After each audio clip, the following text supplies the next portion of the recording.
Calisthenics.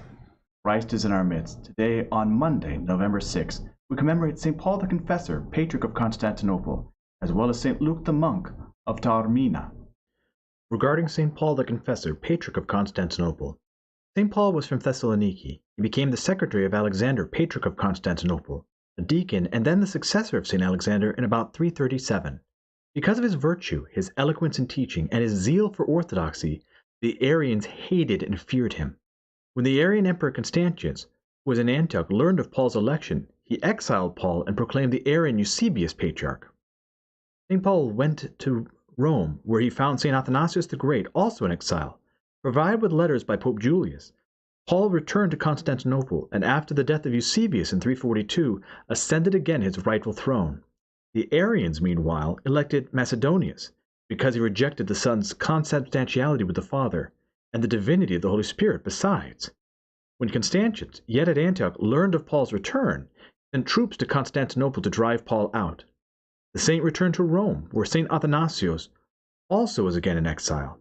Constans, Emperor of the West, Constantius' brother, but Orthodox, wrote to Constantius that if Athanasius and Paul were not allowed to return to their sees, he would come with troops to restore them himself. So Paul again returned to his throne. After the death of Constans, however, Constantius had Paul deposed. Because of the love of the people for St. Paul, Philip the prefect, who was sent for him, was compelled to arrest him secretly to avoid a sedition. Paul was banished to Caucasus, on the border of Cilicia and Armenia, a town through which his most illustrious successor, St. John Chrysostom, would also pass on his way to Comana in his last exile. In Caucasus, about the year 350, as St. Paul was celebrating the divine liturgy in the little house where he was a prisoner, the Arians strangled him with his own homophorion. So much did they fear him, even in exile. His holy relics were brought back to Constantinople with honor by the Emperor Theodosius the Great. Your confession of the one divine faith showed you the Church to be a new Paul, and a zealot among priests, O Holy One. The righteous blood both of Abel and Zachary with you do cry out together unto the Lord. Righteous Father, intercede with Christ God in our behalf, that his great mercy may be granted unto us. You shone on earth a star bright with celestial light, and now you do shine enlightenment on all the Church, in behalf of which you did struggle, laying down your own life, O Paul, and like Abel and Zachary, your blood does cry out most clearly to the Lord. From St. Paul's letter to the Hebrews. Brethren, we have such a high priest, one who is seated at the right hand of the throne of the Majesty in heaven, a minister in the sanctuary and the true tent, which is set up not by man, but by the Lord. For every high priest is appointed to offer gifts and sacrifices. Hence it is necessary for this priest also to have something to offer. Now if he were on earth, he would not be a priest at all, since there are priests who offer gifts according to the law.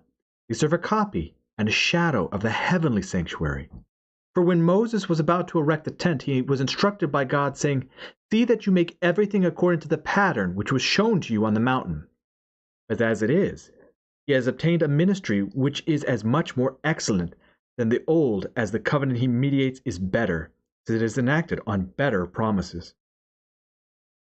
So in other words, Christ our God, our true high priest, is the model by which all others are to follow. From the Gospel according to St. Luke, the Lord said to his disciples, Everyone who acknowledges me before men, the Son of Man will also acknowledge before the angels of God. But he who denies me before men will be denied before the angels of God. And everyone who speaks a word against the Son of Man will be forgiven.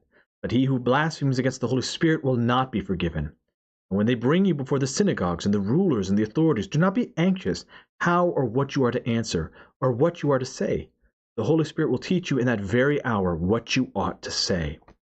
It is amazing to me because when we think of the persons of St. Paul, the Confessor, of St. John Chrysostom, we think that they lived rich and easy lives, but the reality is not so simple. Many of the great Orthodox hierarchs were cast out multiple times for standing up for the truth. May we also try to emulate them in their patience, their courage, and their steadfastness to Christ our God. I hope that you've enjoyed today's spiritual calisthenics. Have a blessed and wonderful day.